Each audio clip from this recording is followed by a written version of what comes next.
আমি ছুটে এসেছি তাদের সাথে কথা বলবো বলে, কিন্তু ওরা ঘরে ঘুমাচ্ছে। বাঁকুড়ার এক্সিকিউটিভ ইঞ্জিনিয়ারকে তুলোধনা করলেন মন্ত্রী মানস ভূঁইয়া। আমার ডিএমএসপিরা ছুটে এসেছে, আর বাঁকুড়া সেচ দপ্তরের এক্সিকিউটিভ ইঞ্জিনিয়ার আরও বেশ কিছু সেচ দপ্তরের ইঞ্জিনিয়ার ঘরে ঘুমাচ্ছে। তারপরেই বাঁকুড়ার সেচ দপ্তরের আরেক আধিকারিককে ধমক দিলেন তিনি। 1955 সালে তৈরি হওয়া দুর্গাপুরের দামোদর সংস্কারের কাজ শুরু হয়েছে সম্প্রতি। দামোদর নদ হয়ে বিকল্প রাস্তার ব্যবস্থা করা হয়েছে। সোমবার দুপুরে বিকল্প রাস্তা খতিয়ে দেখতে এলেন রাজ্যের সেচ মন্ত্রী মানস ভূঁইয়া। তিনি বাঁকুড়া এবং পশ্চিম বর্ধমান জেলা শাসকদের, পুলিশের উচ্চপদস্থ আধিকারিকদের এবং সেচ দপ্তরের আধিকারিকদের সঙ্গে নিয়ে গোটা রাস্তা পায়ে হেঁটে পরিদর্শন করলেন। হাঁটতে হাঁটতে জানতে চাইলেন বাঁকুড়া সেচ দপ্তরের এক্সিকিউটিভ ইঞ্জিনিয়ার কোথায়। সেই ইঞ্জিনিয়ার সেখানে না আসায় তুমুল ধমক দিলেন এবং ডেকে পাঠানোর কথা জানালেন। তারপরেই সাংবাদিকদের মুখোমুখি হয়ে বললেন, আমি ওদের সাথে আলাদা কথা বলতাম, সেই জন্যই ওদের ডাকলাম। আমরা বিকল্প রাস্তা ঘুরে দেখলাম, এই রাস্তা দিয়ে 8টা জেলার সংযোগ। ভারী গাড়িগুলি অন্য রাস্তা দিয়ে যাতায়াতের ব্যবস্থা করা হয়েছে। দামোদর নদে বিকল্প রাস্তা তৈরি করা হয়েছে। সেই রাস্তায় 5টা জায়গায় জল জমছে। বাসের কোনো সমস্যা হচ্ছে না, 4 চাকার গাড়ির কোনো সমস্যা হচ্ছে না। টোটো এবং মোটরসাইকেল এই রাস্তা দিয়ে যাতায়াতের সময় স্লিপ করতে পারে। আমি সেচ দপ্তরের সচিব, সেচ দপ্তরের আধিকারিক, জেলা শাসক, পুলিশ কমিশনার এবং পুলিশ সুপারের সাথে কথা বলবো।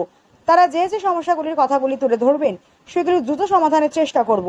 তারপরেই কেন্দ্রীয় সরকারকে আক্রমণ করে মন্ত্রী বলেন, নদীবাঁধ ভাঙনের জন্য 2014 সালের পর থেকে বিজেপি সরকার একটিও টাকা দেয়নি। প্রতি বছর আমরা 286 থেকে 290 কিলোমিটার নদীবাঁধ সংস্কার করি। সেই জন্য আমাদের খরচ দিতে হয় 585 কোটি টাকা। কিন্তু কেন্দ্রীয় সরকার 2 লক্ষ কোটি টাকা না দিয়ে বাংলার মুখ্যমন্ত্রী এবং বাংলার সরকার এবং বাংলার মানুষকে বঞ্চিত করেছে। আমাদের না জানিয়েই জল ছেড়ে দেয় দামোদর ভ্যালি কর্পোরেশন। এদিন উপস্থিত ছিলেন বাঁকুড়ার সাংসদ অরূপ চক্রবর্তী, বড়জোড়ার বিধায়ক অলোক মুখোপাধ্যায়, বাঁকুড়ার জেলা শাসক এন সিয়াদ, পশ্চিম বর্ধমানের জেলা শাসক পন্নাবল্লম এস, বাঁকুড়ার পুলিশ সুপার বৈভব তিওয়ারি, আসানসোল দুর্গাপুর পুলিশ কমিশনার সুনীল চৌধুরী সহ 2 জেলার পুলিশের আধিকারিকরা। সব ইঞ্জিনিয়াররা এসছে, আমি বাঁকুড়ার সঙ্গে আলাদা কথা বলতাম, তাকে ডাকলাম। কি দেখলেন? আমরা আমাদের দপ্তর, পিডব্লিউডি, পুলিশ প্রশাসন, সাধারণ প্রশাসন, আমরা সমস্ত ব্যাপারটা নিয়ে এই যে ব্যারেজ, এই যে ব্রিজ, একে কিভাবে রক্ষা করে রিপেয়ার করব, সম্মানীয় মুখ্যমন্ত্রী আমাদের নির্দেশ দিয়েছিলেন। 1955 সালে এই ব্রিজ এবং এই ব্যারেজ হয়েছিল, আপনারা সবাই জানেন তার ইতিহাস। এর অনেক ডিফিকাল্টিজ আছে, সে বলতে গেলে মহাভারত তৈরি। আমাদের আসল সমস্যা ব্রিজটাকে একটু একটু করে রিপেয়ার করে দেওয়া without disturbing the passage of the buses, lorry, 4-wheeler, small and 2-wheeler. আমাদের ইঞ্জিনিয়াররা সার্বিক চিন্তা ভাবনা করে টেকনিক্যাল প্রবলেম তারা দেখেছেন। মুখ্য সচিবের নেতৃত্বে বৈঠক হয়েছে।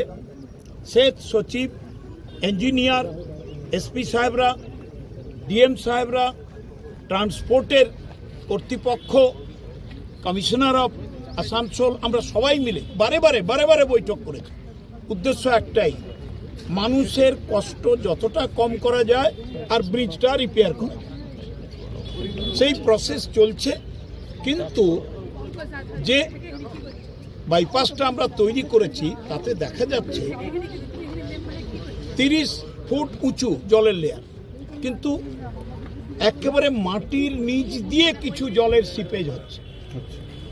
ফলে আমাদের তৈরি করা এই বাইপাসটা 5টা জায়গায় জল যাচ্ছে। এতে করে বাসের কোনো অসুবিধা হবে না, 4 চাকার গাড়িরও কোনো অসুবিধা হবে না। টোটো এবং মোটরসাইকেল স্লিপ করতে পারে, হড়কে যেতে পারে, যেটা বাংলা ভাষায় বলে হড়কে যেতে পারে। এই খবরটা পৌঁছানোর পর আমি চিফ সেক্রেটারির সঙ্গে কথা বলি, আমার অ্যাডিশনাল চিফ সেক্রেটারি মনীশবাবুর সঙ্গে কথা বলি, আমার চিফ ইঞ্জিনিয়ার দেবাশিস সেনগুপ্তের সঙ্গে কথা বলি। আমরা জেলা শাসক, পুলিশ সুপারিনটেন্ডেন্ট, কমিশনার সাহেব এবং পিডব্লিউডির ইঞ্জিনিয়ার প্রলয়বাবু এবং পিডব্লিউডির কর্তৃপক্ষের সঙ্গে কথা বলে আমরা ঠিক করলাম আমার আজকে দীঘা যাওয়ার কথা ছিল। আপনারা জানেন জগন্নাথ দেবের সেখানে যজ্ঞ এবং 30 তারিখ প্রাণ প্রতিষ্ঠা এবং তার উপাসনা হয়। আমরা ঠিক করলাম যে দিস ইজ আ প্রায়োরিটি। কত আমি যার জন্য চলে এসেছি, আজকে দেখলাম টেকনিক্যাল ডিজাইনগুলো দেখব, সাহেবরা যে প্রবলেমগুলো ওঠাবেন সেগুলো ডিসকাস করব। Any available technical solution we will accept. Any available technical solution যা পাবো পজিটিভ, মানুষের জন্য, ট্রান্সপোর্টের জন্য, প্রশাসনের জন্য এবং আমার সাংবাদিক ভাইরা, বন্ধুরা, আপনারা যারা আছেন তারাও দেখলেন সমস্ত বিষয়টা। এই এলাকার এই ব্রিজটি দিয়ে 8টা জেলা কানেক্টেড। আমরা ইতিমধ্যে লরিগুলোকে, গুডস ভেহিকেলগুলোকে আমরা 3টা জায়গা দিয়ে ডাইভার্ট করেছি। এই জায়গার আজকের যে সমস্যাটা সেটা আমরা দেখলাম, আমরা বসবো একটুক্ষণ গেলে সলিউশন কি করা যায় আপনারাও জানতে পারবেন, কারণ আপনাদের মাধ্যমেই তো বিস্তারিত হবে, লোক জানতে পারবে, না হলে তো লোক কিছুই জানতে পারবে। কতদিনের মধ্যে কাজ শেষ হবে? বন্ধ টন্ধ কতদিনের মধ্যে কাজ শেষ হবে? এখনই ডিসকাস না করে তো বলতে পারবো না।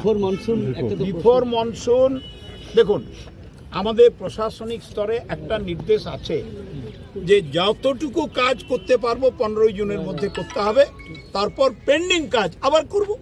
কিভাবে হবে কাজটা সেটা আপনাদের বলবো মিটিং এর পরে। আমরা মিটিং এ বসছি, যদি দরকার পড়ে আমার ইঞ্জিনিয়ার সাহেবরা এরা দক্ষ, কিন্তু তারপরেও পিডব্লিউডির ইঞ্জিনিয়ার সাহেবরা খুবই দক্ষ, তারপরেও তারা যদি মনে করে যে আরেকটু অ্যাডভাইস নেওয়া দরকার, কিছু করা দরকার, উই আর ওপেন। আর বাঁকুড়ার ব্যাপারটা, বাঁকুড়ার লোক, আমি এতদূর যখন এসেছি বাঁকুড়ার ছেলেগুলোকে ডেকে একটু অ্যাডভাইস দিয়ে যাব। কেন? আমরা 0 কস্টে আমরা খাল, বিল, নদীগুলো কাটব। 2014 সালের পর থেকে কেন্দ্রের বিজেপি সরকার একটি নয়া পয়সা এক্সকাভেশন, রিএক্সকাভেশন, সংস্কার এবং পুনর্সংস্কারের টাকা দেয়নি। 2014 সালের পর বিজেপি সরকার নদী বাঁধ ভাঙনের জন্য একটা নয়া পয়সা দেয়নি। এভারেজ প্রতি বছর 286 থেকে 290 কিলোমিটার আমরা নদী সংস্কার করি। তার জন্য আমাদের খরচা দিতে হয় বাজেট থেকে 585 কোটি টাকা, এটা বাজেটের প্রভিশন। কিন্তু 2 লক্ষ কোটি টাকা এই মুহূর্তে দিল্লির বিজেপি সরকার, বাংলার মুখ্যমন্ত্রী এবং বাংলার সরকার এবং বাংলার মানুষকে বঞ্চিত করছে।